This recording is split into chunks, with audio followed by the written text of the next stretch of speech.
If you have an interest in horses and love learning more about horses, the horse industry, teaching, or even managing your own horse business, then you're in the right place. We would love you to join us on our mission, which is to improve the lives of horses around the world through the education of riders, handlers, and trainers. So get comfortable, listen in, and enjoy. If you'd like to work in the horse industry but not sure where to start, then have a chat to our friendly team at internationalhorsecollege.com. With the wide variety of horse courses from the complete beginner through to the qualified professional and students in over 20 countries, we'll be able to consider your individual requirements and guide you in the right direction. Simply go to internationalhorsecollege.com now to start the conversation. Today's guest is someone who started off in martial arts, reluctantly got into horses, and sees the horse world or sees riding from a bit of a unique perspective, ride from within. I'm happy to present James Shaw. I've had a quick chat to him beforehand, and I think this is going to be very good, very interesting, and certainly he's already sort of been doing his work in the horse industry for the last 25 years. Is that right, James? How are you today? I'm great today. Thank you. James, I'm looking forward to chatting. I think you've got lots of good information for the horse industry as well as for horses. And I think your program, Ride From Within, I think we can talk about that throughout. But I always start with a favourite quote. Now, I'm sure you've got a couple of favourite quotes, but what would you like to start with as a favourite quote to start to introduce you? They're both related from two totally different sources. One is from probably my greatest teacher. Her name is Wenmei Yu, and she immigrated from Shanghai, China to Los Angeles, where I met her. And she's part of the Wu style Tai Chi family. And she used to always tell me, and this would be the quote, "If you think you know, you're unteachable." Mm-hmm. And she'd tell that to me a lot. And in my ignorance, I thought that she just really liked that quote. But in her grace, she was saying, you still think you know something about this, and therefore you're unteachable. Yeah. And it took a few months. And one day it hit me in the back of the head hard, like, oh my God, she's been telling me I'm unteachable for months now. And I just didn't get it. And another one that I love, because I experienced it a lot in my teaching and my approach, because it's so outside the norm of what the horse world has been, what's acceptable or what's common knowledge in the horse world. And this is by a British philosopher, amazing guy named Herbert Spencer. He died in 1903, but he says there's a principle which is a bar against all information, which is proof against all arguments, and which cannot fail to keep man in everlasting ignorance. That principle is contempt prior to investigation. And to me, that's the long version of if you think you know, you're unteachable. Both those quotes come from a pretty... well, they're not really proactive. It's speaking about, somebody's state. And for me, it's just that open-mindedness has always paid off for me, because then I'm really clear whether something is a waste of my time or it's beyond me and it hooks me, and, I make a lifelong study of it. So those are my two favorite quotes. As being a student, a lifelong student, I really need to stay open-minded, especially in my own work, where I think I know because I developed it. Yes.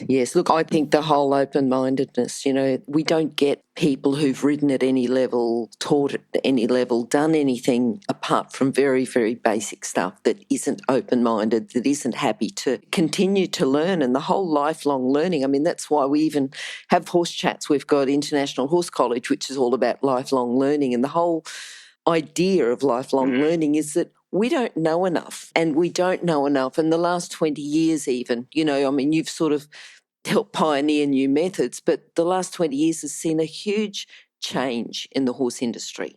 All for the better, I think, but come in from some open-minded people that have helped to change the industry. So, congratulations on that. I think that's really good. Now, you came in from a bit of a different background. So tell us briefly about your other background, but then how you started to relate that and get involved within the horse industry. Yes. So, I grew up in Southern California, and I was, I'm a product of the 60s and 70s, and I would rather surf than do anything else. So that I was athletic in that way, meaning, you can't muscle surfing too much. The wave just doesn't worry about how strong you are, right? Sure. It's about connecting, flowing. And I was really interested in Chinese martial art. And so in 1983, I found a school and I started studying, and it was a really serious kind of traditional school, I thought at the time, and it was in comparison to some stuff now. Anyway, so I started studying and training to teach this martial art. And I was we call it a temple. So I was there about 15 years, 6 days a week, 6 hours a day. I was quite dedicated and serious, as the time will tell, to this art. And towards the end of my time there, I had met through a series of unrelated events Wen Meiyu, this Chinese master. And she had been studying and teaching a sister system to the one that I was taking, but she was doing it totally differently. And I realized that what I had been learning, didn't quite get the inside of it. All the external stuff was correct. The forms were good. They were strong. In fact, she told me one day, your forms are beautiful on the outside, but empty on the inside. I was in shock, kind of insulted, like, what, do you know who I am? That kind of ego-driven thing. And so for the next 5 years, she kicked my butt every Sunday in these push hands forms and kind of combat training stuff. And when I met her, she was 68 years old, about 5 foot nothing, and a little tiny person. And I was big, strong, fast, tremendous shape, and I had no advantage whatsoever over her. So she started pointing out what not using force against force really meant, like in the application of it. So I started, I had to leave the other school because all of a sudden I realized, well, I can't teach this when I know it's not, real. Not that it's not real. It was great for what it was, but it wasn't what I thought it was. Yep. And just about the same time, I had been coming up to Washington State, where my sister was a dressage rider, and she rode at a place that bred Lipizzans very seriously, with a connection right back to the Spanish riding school, at least the bloodlines. And I got introduced to them, and the lady who owned the place, it was called Charlie Horse Acres, and Seal was her name. And she'd been sick. She had some chronic fatigue, some autoimmune type deficiency problems, and she'd just become really weak. So I started teaching her the healing side of what I teach of this martial art, which we'll just call it an internal martial art, because it involves healing yourself and this amazing not using force against force. So I started working with her on her breath and building what we would call her vital energy. And after a few months, she had said that she'd observed that this had really helped her riding. All the breath work was really helping her riding. And to tell you the truth, I probably rolled my eyes and said, oh, God, crazy horse person. And said, that's great, awesome. And so from that, they convinced me to do like a mini clinic. Yep. And I thought, well, I've left that school. I've got plenty of time. I'm not doing much else right now. I can do a weekend with them. So I did the clinic. It was a huge success for the people that had attended. And that was the end of it for me. I didn't think much more of it. I could see that there was some really good connections. I could see that riders were using force and strength and leverage, simple leverage against the horse to achieve. And they would talk about joining with the horse, but all I ever saw was them sitting over on top of the energy of the horse and managing it from above. Now, James, I've got to interrupt you. Your sister rode. Did you have any connection, anything at all with horses before then?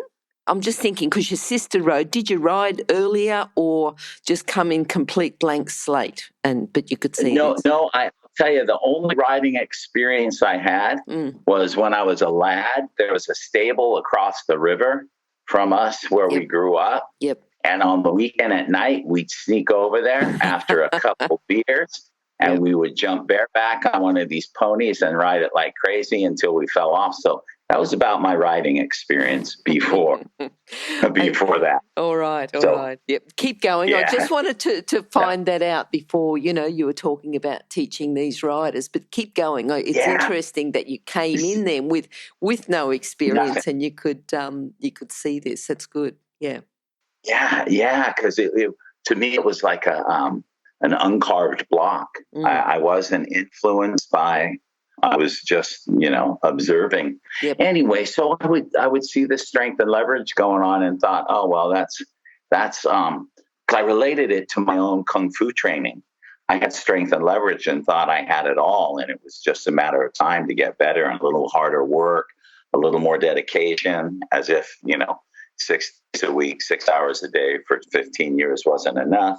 And I would get better. And that's when I met you, and she said, you don't have the inside. So I kind of related myself to what they were doing.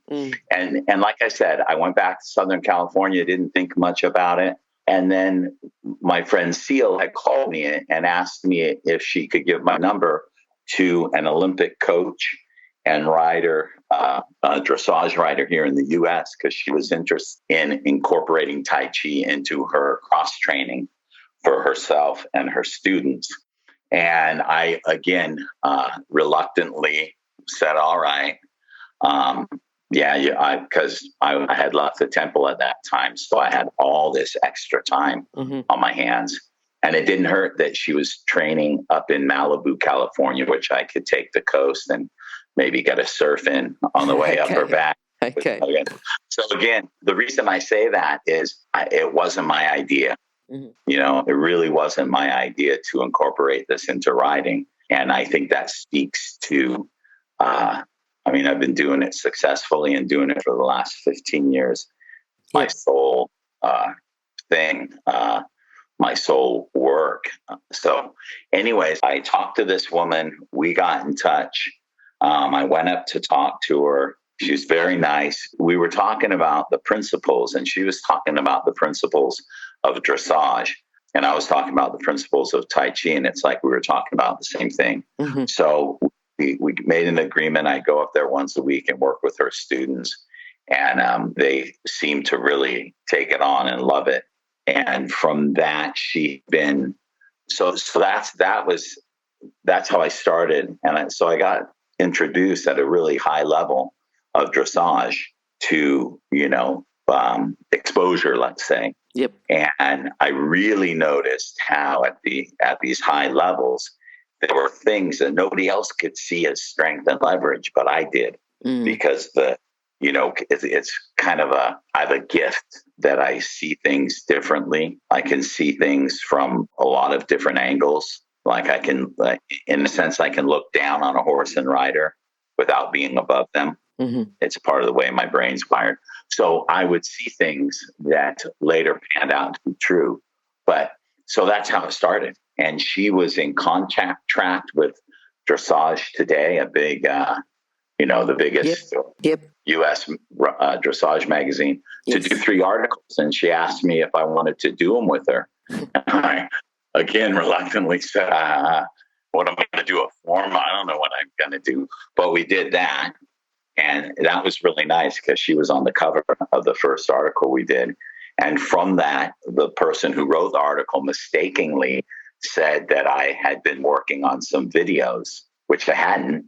She asked me if I had thought about it. And I was like, no, not really. But I mean, I could, but no. And so I got all these phone calls for a video. And that was my first, within 3 months, I had my first video out, which was called Tai Chi for the Equestrians, cross training. And that got me some exposure. I was asked to do a big horse expo. In fact, I think they used to have the same one in Australia, Equitana. This was Equitana, USA. And I got huge. That was terrifying, because here I am, this rogue martial artist with these really weird ideas about philosophies and principles that aren't being applied. And I go to this horse thing, and the managing editor and publisher of Trafalgar Square Books were in the audience that I was speaking to, and I'd actually used them in the demonstration, not knowing, I didn't know anybody.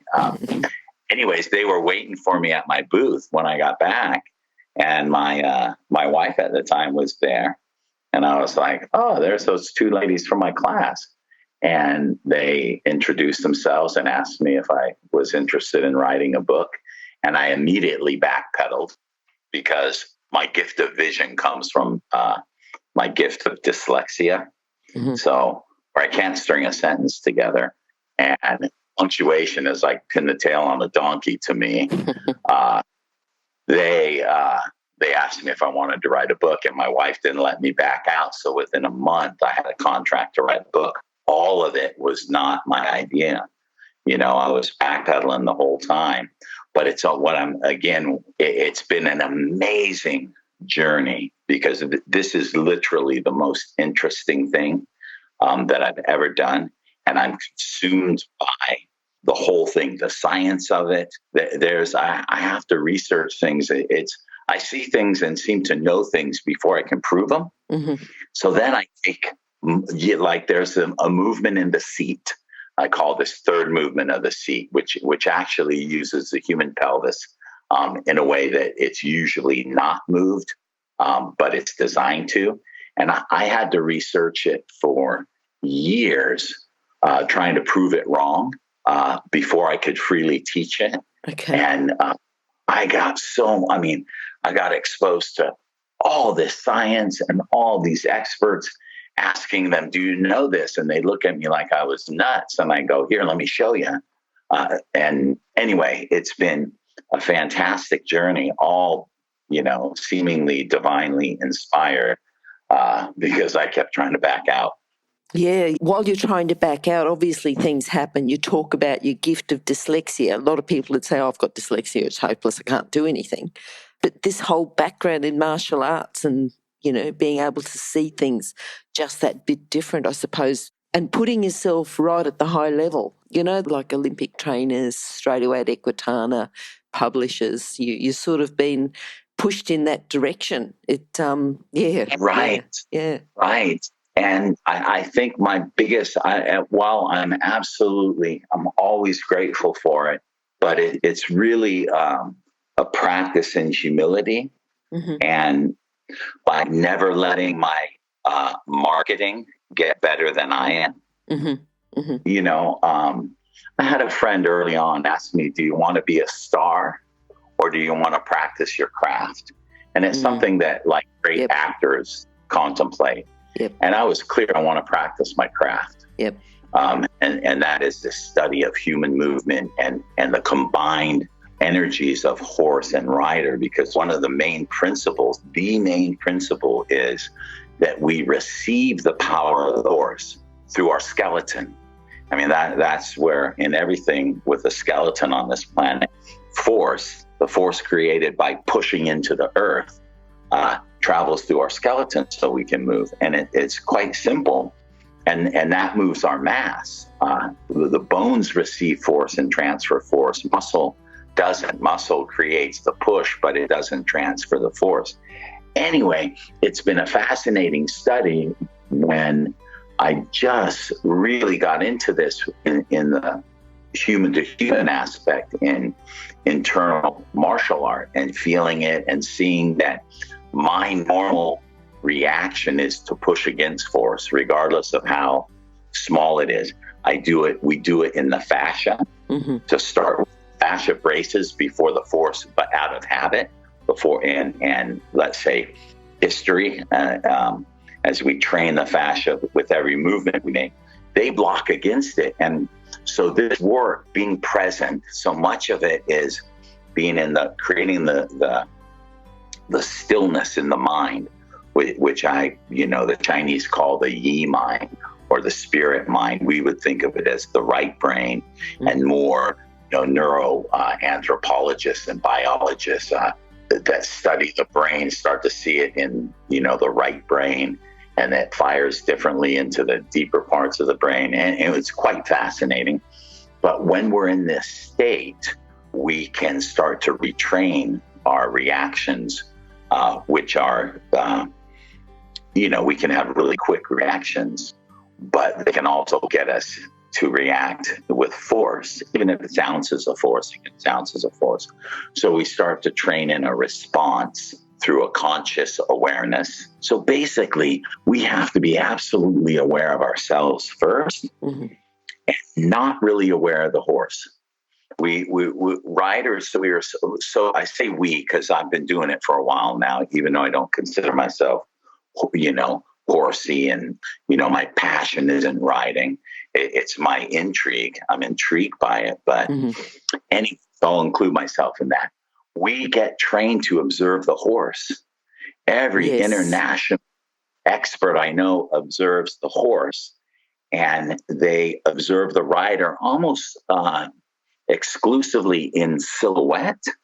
Are they sitting up straight? Are their heels down? Or is their chest up? Is there, the whole, almost a silhouette, as opposed to seeing the movement of the bones inside the muscle, under the clothing, under the jacket, under the hat. So we get to look into ourselves. I call it this inward focus on ourselves. The whole spiritual world and movements now, and they have for a long time, if you read the right people, talk about finding stillness, being present. Eckhart Tolle would talk about, and then, being the now, the power of now. Yep. And that's come from, millennia of Buddhist and Taoist and Hindu teachings. But so without all that clutter, without all the trappings of religions and dogma, we basically focus on the breath to become present to ourselves. And when biomechanically, if you will, or biochemically, that starts to put us into our right brain, where feel and sensitivity come from, by the way. Feel and sensitivity can be developed out of the saddle. And then it's a tool that you take to the saddle. Like my first rides were on these, schoolmaster, upper level Lipizan stallions. And, my friends, my trainers, my sisters would say, "When's the last time you rode?" And I thought they were trying to embarrass me because it was maybe September. And I'd say, "Oh, God dang it, last October." And they're saying, "Look at his seat. Look at it." And I didn't even know what seat was back then. But I know now that my feel and sensitivity, the calmness, not just in my mind, but in my body, where it wouldn't react harshly to the outside. It would receive force and redirect it, if you will.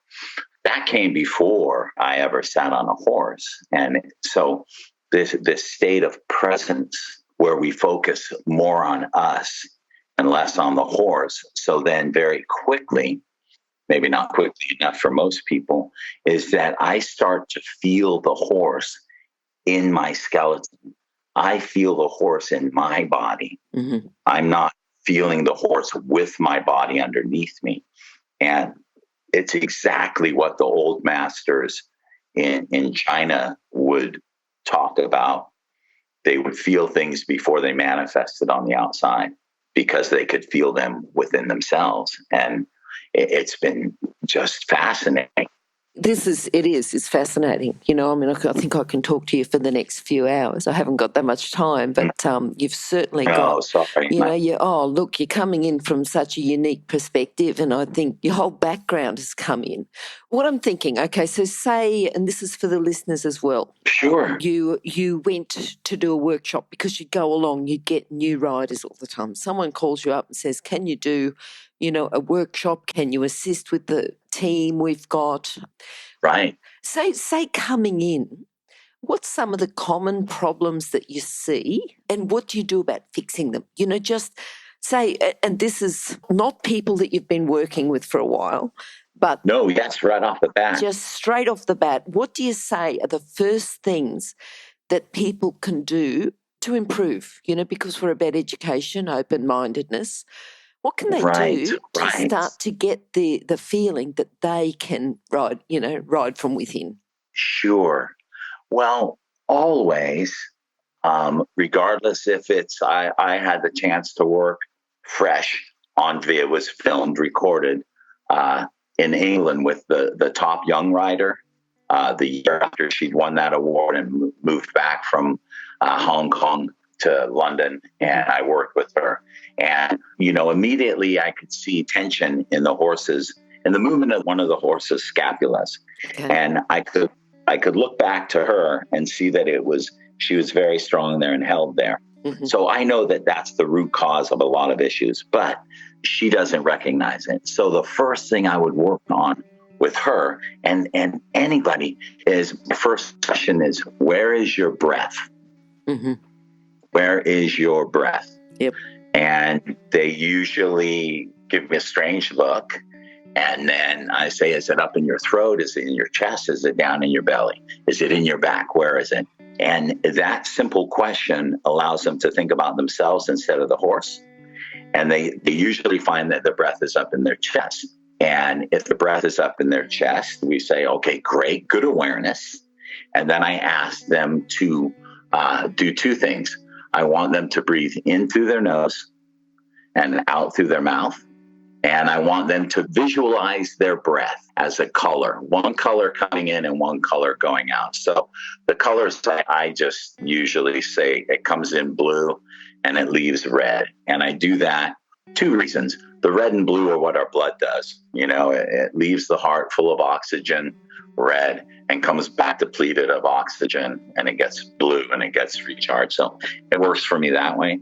But it also, to visualize air, which is, can't be seen as a color, you have to engage your right brain.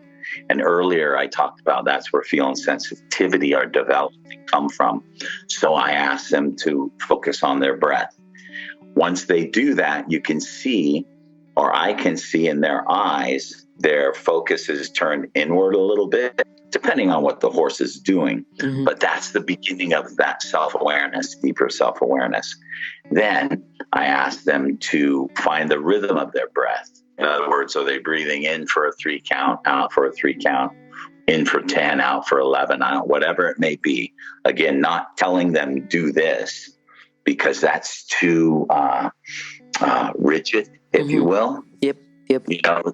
So the breath it's not everything, but it's the beginning of everything. Mm-hmm. So if you can find the rhythm of the breath as someone listening to this, and start to train yourself to exhale through the mouth at least 1 count longer than the inhale, what happens is your breath starts dropping down into your diaphragm, into your belly, right? We start to get more abdominal breathing.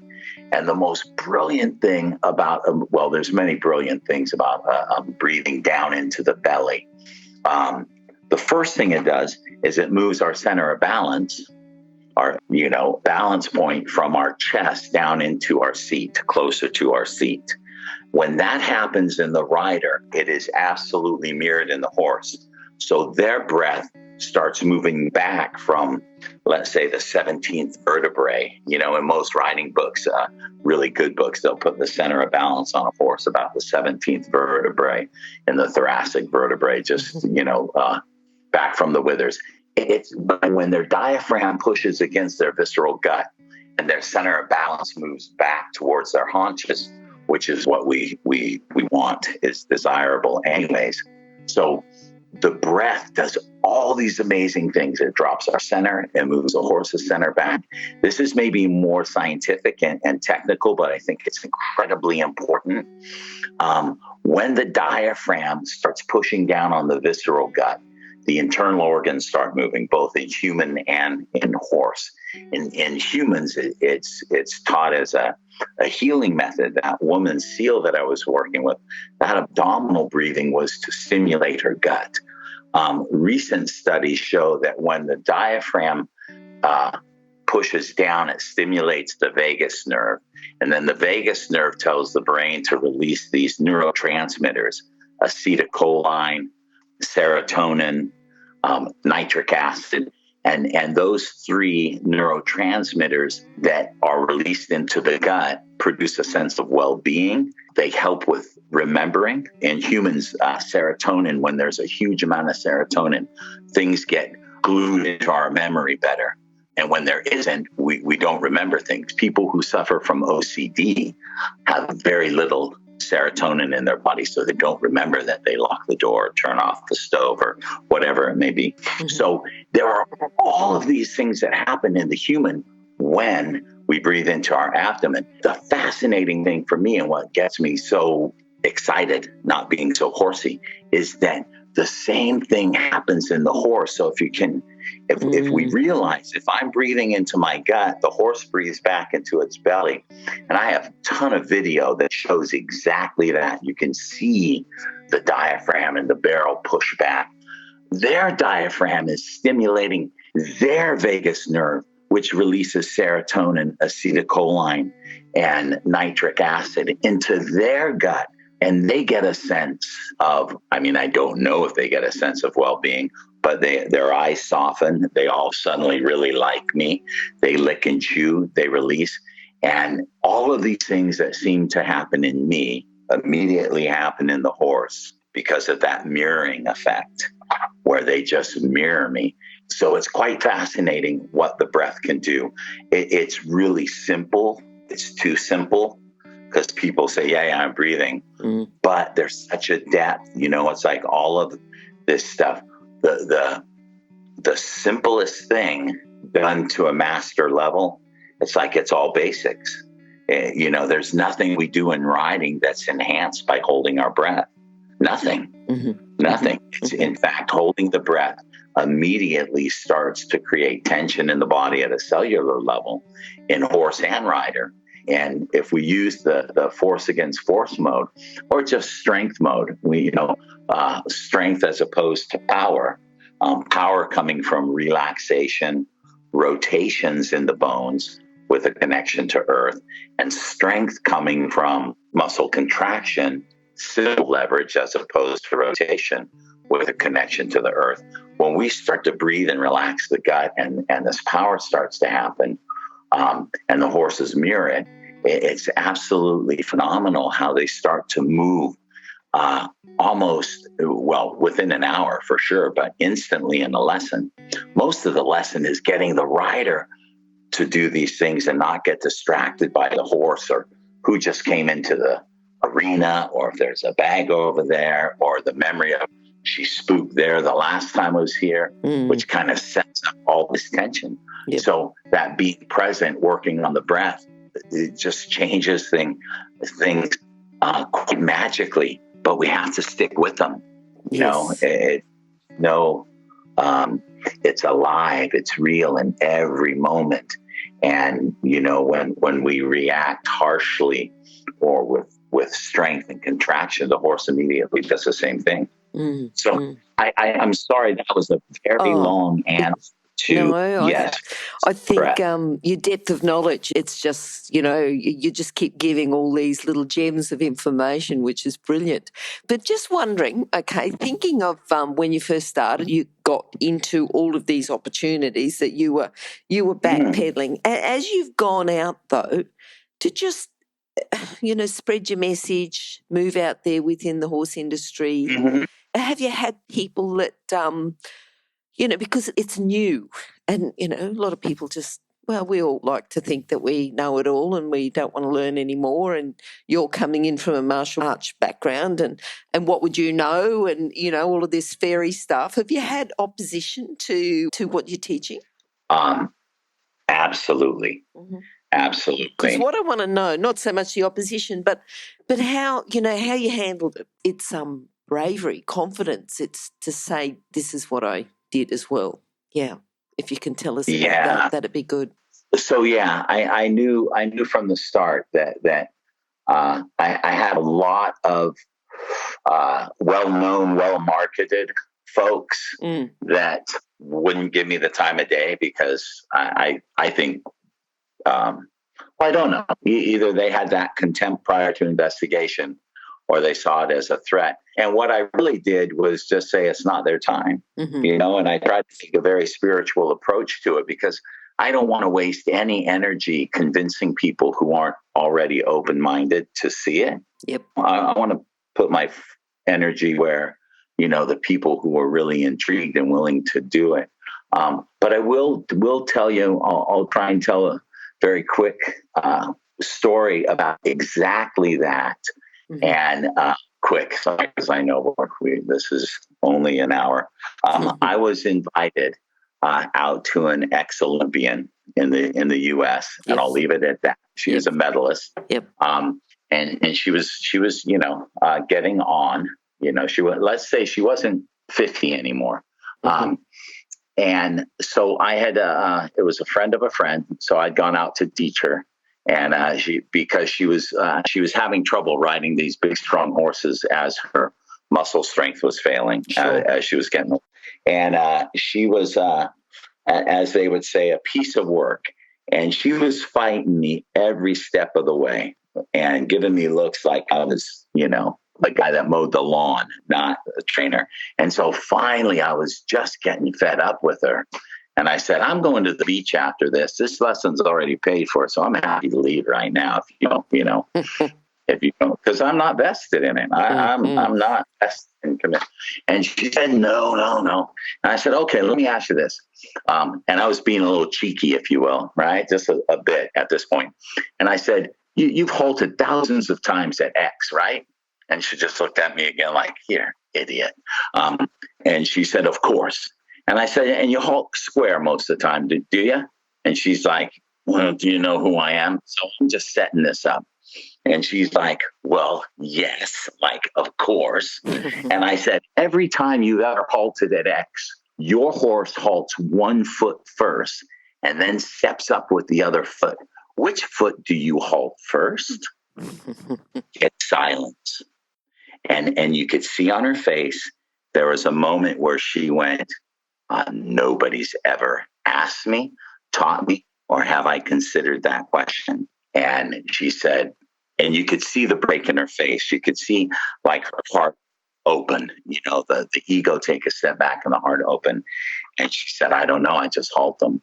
And I said, through knowing where your weight is, where your sit bone is in the rise and fall, and opening the ball of a foot a certain way, you can ask one foot to halt and the other one step up. So that was a good result. It was touch and go there for a minute, but I had to not be vested in it. Like I tell my students and new people all the time, I'm not here to prove this right. I am not here to prove this work right. Horses already do that. If I had to prove my work right, I would never do a second lesson with people. The horses have to prove it right, because that's what we ultimately listen to. And so her horse did that. And that was it.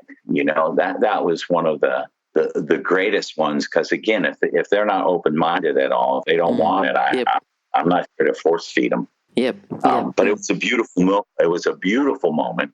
And after the lesson, she asked me if I spend my winters in Florida, where she did, because she wanted to continue. So, yeah, there's a lot of opposition, but it's not common knowledge. It's not common knowledge off of the horse. It's not common knowledge in the medical world. These movements and this ability that we have to come from a deeper place in the brain, a different place underneath our ego, to get the ego out of the way so that we can really be open-minded and give ourselves the time to actually change how we move, not just in the saddle, but on the ground. So much of it is the things we do on the ground, we take to the saddle. The things we do unconsciously, how you take a step from a standing position is how you'll move forward in the saddle when the gait changes. And these are all things that are unseen because they happen so quickly. But for somebody like me, they're all I can see is just so I get a chance to improve people's lives off the horse and on the horse. So but there's a little opposition. I just don't see it anymore. I'm too busy trying to, this year I've just refocused on maybe getting it out there more than I have. Yeah. So I can't let those negative things get my way or consume my energy. Yeah. James, we definitely have to get you back again. There's so many things, so many questions that I've got for you. But I think for now, what are you looking forward to? You said this year you're getting it out there a bit more. Is that the main goal that you're working towards? Is there something else that you're working towards in the next 12 months or so? Tell us a little bit about what you've got coming up, besides another chat with us. But what else have you got coming up? That will be, I'm kind of most excited about my longtime girlfriend and wife.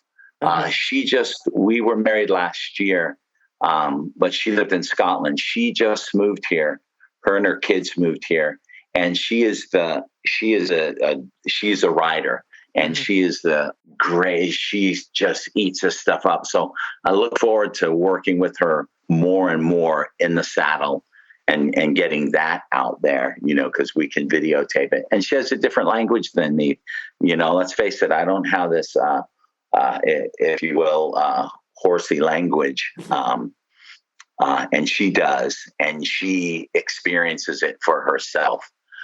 So I'm looking forward to that. I'm looking forward to some retreats that we do. I've done clinics for the last, 20 years. And, we do 3 to 5 day clinics. But this year we're setting up some retreats where we all come to one place and we stay there. And we work on the groundwork. So it's a really intensive kind of focus for folks. And I'm quite excited about coming down to your neck of the woods. I have a friend in Australia who has a training facility. And we're planning my first clinic down under, as we say in the States, which I can't wait. Yep. Yeah. I can't wait for that. When's that going to happen? We're not sure. We were talking about the fall. It was going to happen in May, but that happened to be when they were moving the family was moving out. I'm hoping that it'll happen maybe in 2019, early 2020. Good.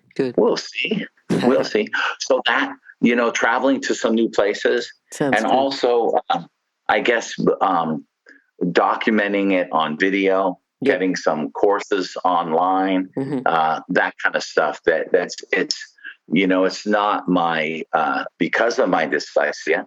There are these gifts, but there are some also things that take a huge amount of energy. That most people, it takes almost no energy, and sure, so I have help. And we're really looking forward to doing that, getting it out there. Because it's, I haven't focused on putting it out there. I focused on knowing for sure that this is the truth. Yep. It's not just some gimmick that, I've come up with because I had a bunch of horses or I had a need.